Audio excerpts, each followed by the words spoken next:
So when looking at our first laser is our Lumenis Light Shear. It's a hair removal laser. Very common, especially here in Florida. Bathing suit seasons, but every age group is looking for a specific need of hair removal. Could be on the face, unwanted facial hair, underarm, other areas of the body. The education process is key on these lasers of no one treatment of any laser I have available to me is going to be 100% correction or 100% desired result with one treatment. It's very rare in these type of instances.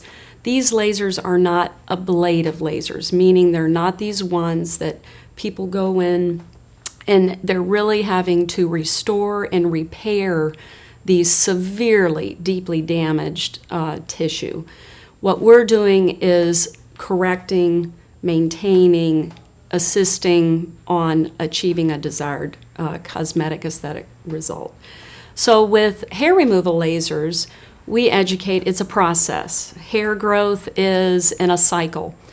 We have a general idea of the time frame of that cycle. So when we set up a treatment plan for a patient, it is with the intent that this is going to be a suggestion, a recommendation of a certain number of treatments. This is based on the patient's skin type, ethnicity, color of hair, coarseness of hair. All of that is taken into account when we're developing a treatment plan. But the key being, it is a number of treatments, a series of treatments set apart, a certain time frame that we know is based in a general hair growth cycle for that area of the body. So we develop this plan with the intent that they understand it is permanent hair reduction. Does it mean that every single hair in that area being treated is forever going to be gone after they have completed this series of treatment?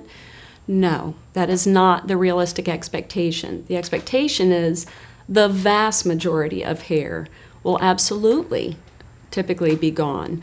We recommend a certain number of treatment series based on those factors I mentioned before. However, in some people, it may take more treatments. The end result being the patient is happy. We have given them an appropriate treatment plan where they are happy, but we also really stress that, as with anything having to do with the body, maintenance is key. So it may be 1 year, 2 years, 3 years, you notice a few hairs coming back in the area that you had treated before.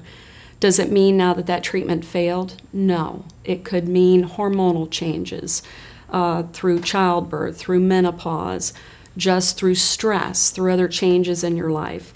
The need for maintenance is going to be necessary. Will you need those number of treatments that you originally did? Unlikely, very unlikely. Typically, a touch-up treatment is just targeting those few hairs that are left. Key with any of these lasers, and I'll stress it with everyone I talk about, you have to use sunscreen on your skin. These lasers may sensitize a little bit the skin. You may be a little more likely to sunburn in the area that you've had treated. So sunscreen, among all the other reasons of using sunscreen, is going to be key when you're going through a laser treatment process. Hair removal lasers, no downtime. Essentially, you're just basically using sunscreen, gentle cleansing of the area at the time of the treatments, and then gradually what it is accomplishing is stunting that hair growth cycle, making it incapable of it growing back at the same rate or at all in certain areas.